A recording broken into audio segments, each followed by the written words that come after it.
Combien de personnes sont-elles mortes lors du passage de la tempête Daniel à Derna en Libye? Près de 3 jours plus tard, les chiffres qui circulent font froid dans le dos. Plus de 2300 décès et 5000 disparus, c'est le dernier bilan avancé par les secours libyens. La Croix-Rouge internationale, elle, évoque 10 000 disparus et un nombre de morts énorme qui pourrait se compter en milliers. Dimanche soir, la rupture de 2 barrages en amont de Derna a balayé cette ville de l'est du pays, emportant des centaines de bâtiments. Sur ces images satellites, on voit l'ampleur des destructions. Même la mer a changé de couleur. Selon l'Organisation internationale pour les migrations, la tragédie a fait au moins 30 000 déplacés, des personnes livrées à elles-mêmes dans un état en déliquescence, déchiré par une décennie de guerre civile. Pour pallier à l'insuffisance des secours libyens, ce sont les proches qui enterrent eux-mêmes à la hâte dans des fosses communes les dépouilles des victimes. Il s'agit de l'une des pires catastrophes à avoir touché l'est de la Libye depuis une soixantaine d'années.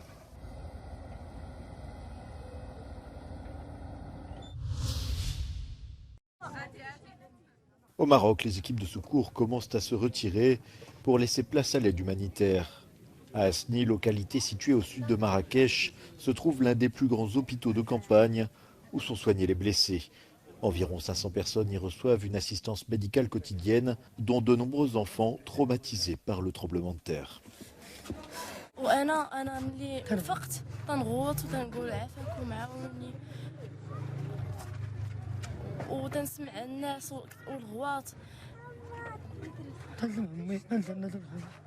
من بعد جاو وعتقوني اختي مسكينه مشاو يحفروا وقاسوها لقاوها ميته. Quelques 530 écoles ont été détruites ou endommagées et des milliers d'enfants vont rester durablement traumatisés.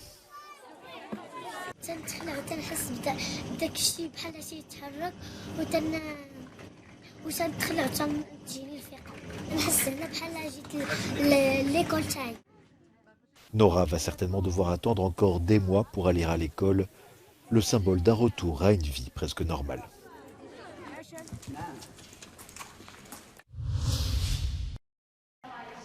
Les réactions sont mitigées au Parlement européen après le discours mercredi de la présidente de la Commission européenne, Ursula von der Leyen, sur l'état de l'Union. Manfred Weber, le leader du Parti populaire européen, première force politique dans l'hémicycle, soutient la mise en œuvre du pacte vert et salue le lancement d'une enquête sur les subventions en Chine des constructeurs de voitures électriques. With China, we have to see the unfair behavior on the markets, the subsidies the Chinese are paying.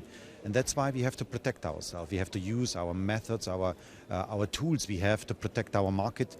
And what we see currently in the electric vehicles field is obviously financed by subsidies by the Chinese. That's why, yes to trade, but let's not be naive. Les sociodémocrates critiquent les propos de la présidente de la Commission, Ursula von der Leyen, en matière de politique migratoire. Ils dénoncent le souhait de la responsable allemande de conclure de nouveaux accords, à l'image de celui signé avec la Tunisie dans le but de réduire les arrivées de migrants. Les eurodéputés de gauche regrettent également le peu de référence aux politiques sociales. I have to say this clearly from the group. For us, it was bluntly absent from this speech. All the social dimension of the current situation. There are millions of families suffering with inflation, with the cost of living, with the cost of housing, and we had no word from von der Leyen on concrete policies towards these European families. Les libéraux soulignent pour leur part qu'Ursula von der Leyen aurait dû insister sur la défense de la démocratie et de l'état de droit en Pologne et en Hongrie. En revanche, ils se félicitent de l'appel à poursuivre l'élargissement, mais le groupe libéral demande une réforme de l'Union avant d'accueillir de nouveaux membres. Je souhaite vraiment qu'on avance sur l'élargissement, mais ça veut dire préalablement que l'Union européenne travaille également sur ses institutions, sa capacité à décider à 32, à 33, et aussi toutes les règles sur l'état de droit que j'évoquais. Il y a encore des pays avec pas mal de corruption qu'il faut régler avant. Il y a des pays sur lesquels on doit encore réformer le système judiciaire. Les élus populistes et eurosceptiques du groupe Identité et Démocratie rejettent l'ensemble du discours. After Brexit, There could have been a European Union that would have been more modest and reluctant, but we saw a European Union ever since that is more radical and more extremist than ever before. Ce discours sur l'état de l'Union était le dernier avant les élections européennes, une façon pour tous les acteurs de fixer leur position avant le scrutin et la campagne à venir.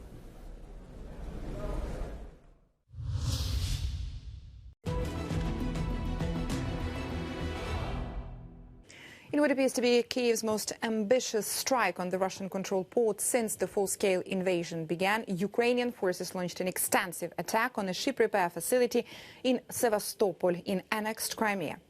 Russia's defense ministry said Ukrainian armed forces attacked Sevastopol shipyard dry docks, which Russia uses as a repair base for its Black Sea fleet with 10 cruise missiles and 3 unmanned boats. But what happened prior to this attack?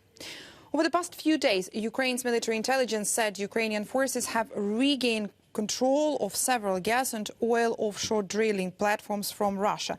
They were seized by Russia during the invasion and consequent annexation of Crimea in 2014.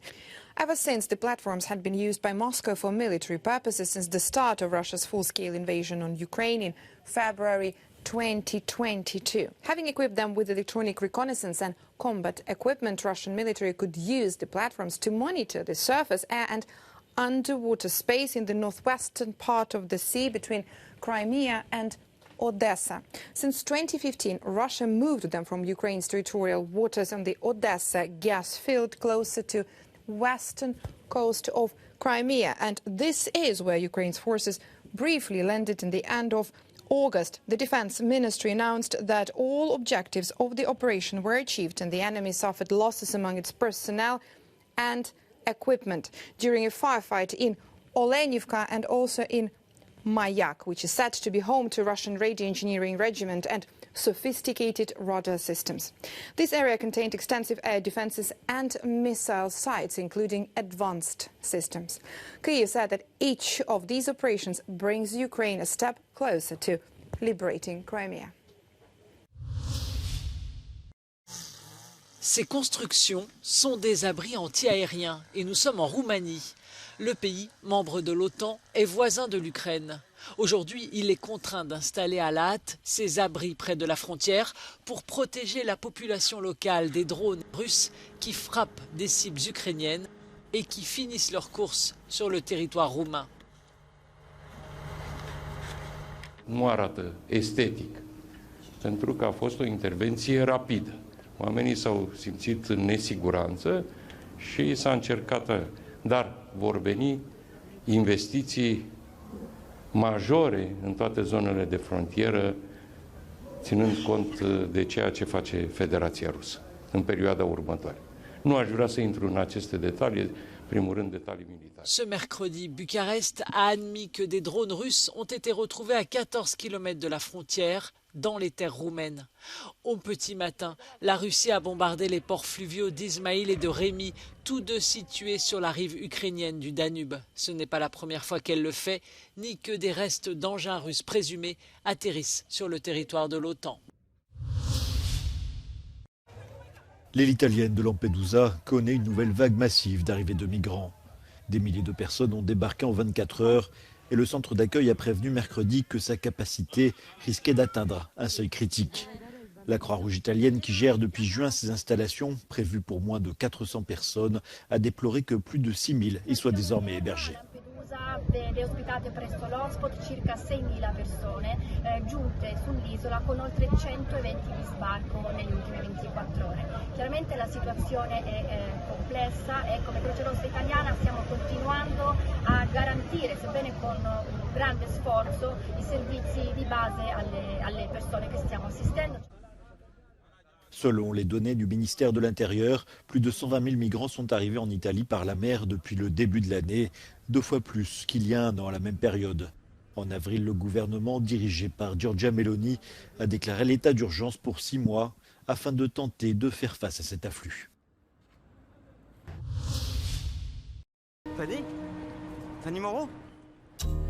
Familier de l'Europe, Woody Allen a choisi Paris pour situer l'intrigue de son nouveau film Coup de chance qui sort cet automne sur les écrans de cinéma.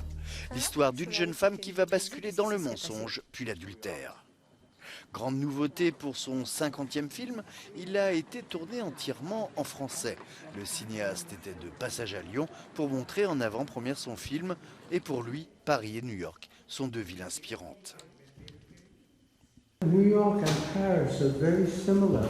They're two very exciting cities. They're full of culture, full of great music and great sights to see and great theater and cinema. So what you could shoot in New York, you can easily shoot in Paris and find very much more beautiful locations.